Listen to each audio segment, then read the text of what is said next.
कुछ ऐसे पत्थर लगाए गए हैं जिनको देखकर इंसानी दिमाग दंग रह जाता है।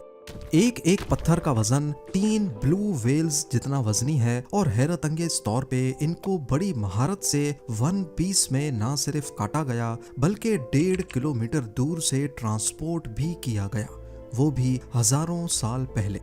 लेकिन मिस्ट्री ये है कि आज तक इंसानों की कोई ऐसी सिविलाइजेशन नहीं गुजरी जो इतने बड़े पत्थर काटने के लिए मशहूर हो। क्या इतिहास में कोई ऐसी सिविलाइजेशन भी गुजरी है जिनके पास वो नॉलेज थी जो आज हमारे पास नहीं?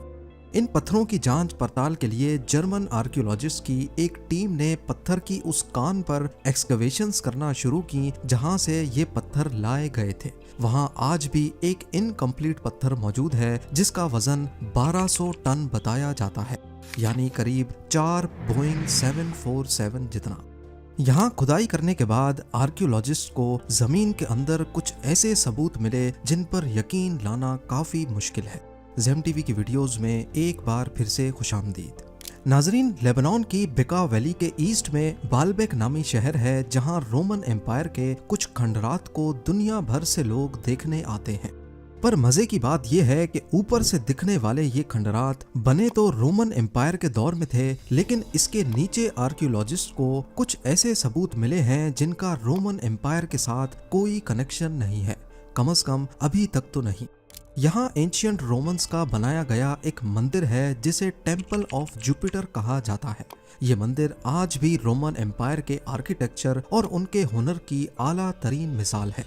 पर इस मंदिर की कंस्ट्रक्शन के नीचे बहुत बड़े पत्थरों की फाउंडेशन पाई गई है।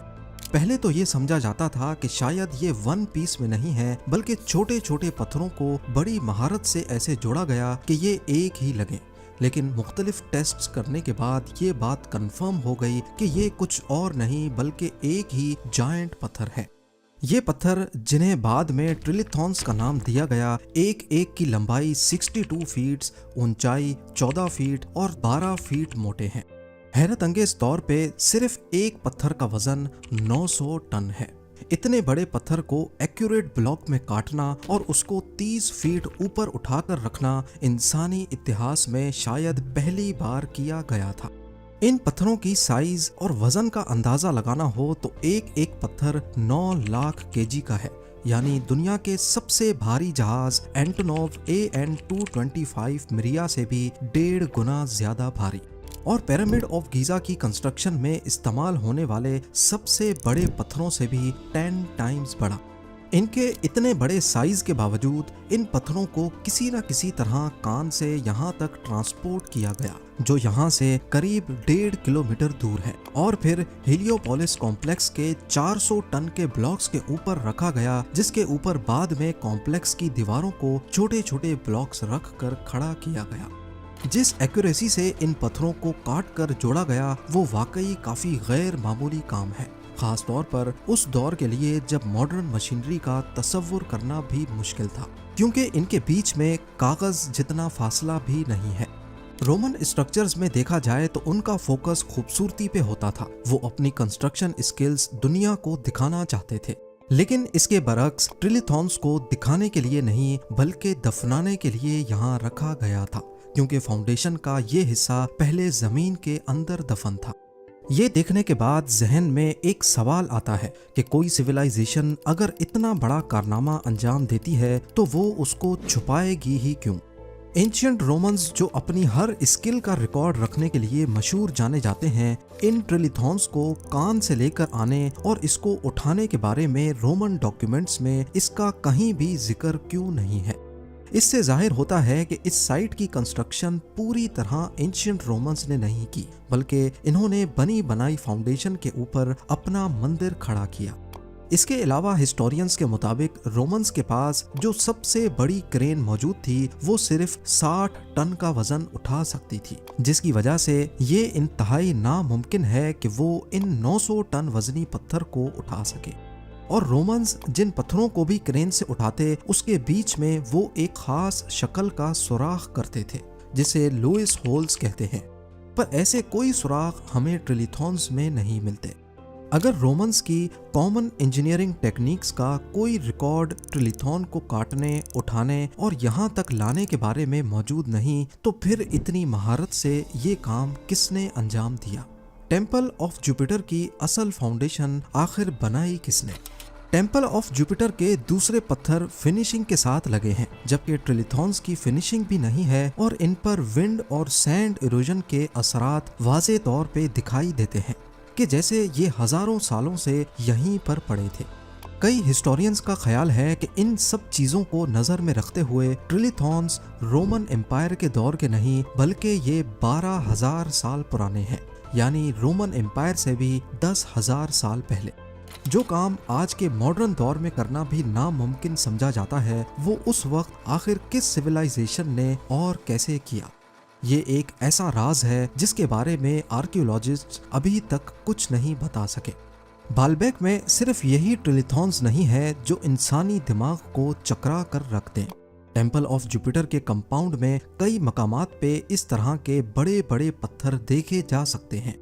स्टेयर्स के बराबर में 800 टन के इस पत्थर को देखें, इसको हिलाना तक भी कोई मामूली बात नहीं है। इसके बाद आ जाते हैं साउथ वॉल पे, जहां 400 से लेकर 800 टन के बेशुमार ब्लॉक्स पाए जाते हैं। कुछ जमीन के ऊपर हैं तो कई जमीन के नीचे, पर किसी को भी मालूम नहीं कि ये जमीन में कितना डीप है। इसके बीच की फिटिंग बड़ी सफाई के साथ की गई है और बॉर्डर पे बनी ये लाइन 1 मिलीमीटर से भी छोटी है। ये देखने के बाद ये काम और ज्यादा पेचीदा दिखाई देता है। इन पत्थरों के सरफेस पे कुछ अजीबो गरीब निशानात मौजूद हैं, जैसे आजकल की मॉडर्न माइनिंग मशीनरी की वजह से पत्थरों पे बनते हैं। इन निशानात की लंबाई करीब 10 फीट तक है और ये एक दूसरे से बिल्कुल पैरेलल है। पुराने कदीम दौर के टूल्स की बात की जाए तो इनमें से कोई ऐसा नहीं है जो इस किस्म के निशानात बना सके। कम से कम हिस्टोरियंस के रिकॉर्ड पे तो ऐसा कोई टूल नहीं है। इस तरह के टूल मार्क्स चाइना में यानशान क्वारी के पत्थरों पर भी देखे गए हैं। यहाँ पर एक 16,000 टन वजनी पत्थर का ब्लॉक मौजूद है, जिस पर ठीक उसी तर्ज पे वैसे ही निशानात हैं जैसे बालबेक के पत्थरों पर हैं। इसी तरह जॉर्डन के कदीम शहर पेट्रा में भी ऐसे ही निशानात देखे गए हैं। पहाड़ के पत्थरों को काटकर ये शहर भी कम से कम 2300 साल पहले बनाया गया था। कंपैरिजन किया जाए तो ये निशानात आजकल की मॉडर्न मशीनरी जैसे ही हैं, यानी ज़माना कदीम में भी ऐसी टेक्नोलॉजी थी जो मॉडर्न मशीनरी की तरह पत्थरों को काट सकती थी। पर जाहिर है इसका कोई ठोस सबूत अभी तक हिस्टोरियंस के पास नहीं है। अब आ जाते हैं उस कान पर जहां से असल में ये बालबेक के पत्थर लाए गए थे, जिनमें ट्रिलिथॉन्स भी शामिल हैं। Baalbek quarry temple of Jupiter से करीब 1.5 किलोमीटर दूर है और ये एक लाइम स्टोन की कान है। यहाँ पर कुछ आधे कटे हुए पत्थर अभी तक मौजूद हैं। ये ज्यादा हैरानकुन है क्योंकि ये टेम्पल ऑफ जुपिटर और कॉम्प्लेक्स में लगाए गए पत्थरों में सबसे बड़े हैं। कान पे ये आधा कटा हुआ पत्थर प्रेग्नेंट वुमेन के नाम से जाना जाता है। इसका ये नाम कैसे पड़ा, इसके बारे में कई कहानियां मशहूर हैं। 68 फीट लंबा, 14 फीट ऊंचा और 14 फीट मोटा। एरिया के हिसाब से इसका वजन 1200 टन कैलकुलेट किया गया है। ये पत्थर एक एंगल पे पड़ा हुआ है, जबकि इसका निचला हिस्सा अभी भी कान के पत्थर से जुड़ा हुआ है। जिन्होंने भी इसको इस शेप में काटा है, उनको इसका निचला हिस्सा अलग करने का मौका नहीं मिला और शायद बीच में ही उनको ये काम छोड़ना पड़ गया, वरना शायद ये पत्थर भी आज हमें टेम्पल ऑफ जुपिटर की साइट पर ही नजर आता। इस पत्थर के बॉटम पर आज भी उसी तर्ज के निशानात मौजूद हैं जो टेम्पल ऑफ जुपिटर के दूसरे पत्थरों पर देखे गए हैं। स्विट्जरलैंड के यांगफ्राउ पार्क में प्रेग्नेंट वुमेन स्टोन का एक मॉडल रखा गया है, जिसके गिर्द कुछ मॉडर्न क्रेन्स के मॉडल्स खड़े किए गए हैं। दिखाने का मकसद सिर्फ इतना है कि प्रेग्नेंट वुमेन स्टोन को अगर आज के दौर में भी उठाना हो तो करीब 20 क्रेन्स मिलकर ये काम कर सकती हैं। वो भी सिर्फ तब जब पत्थर के आसपास 50-60 फीट तक क्रेन्स खड़े करने की जगह हो। पहले प्रेग्नेंट वुमेन स्टोन आधा जमीन के अंदर धंसा हुआ था, लेकिन 2014 में आर्कियोलॉजिस्ट की एक टीम ने यहाँ एक्सकेवेशन की तो मालूम पड़ा कि जमीन के अंदर भी ये कान से अलग था। सिर्फ इस ब्लॉक का बॉटम आज भी कान से जुड़ा हुआ है।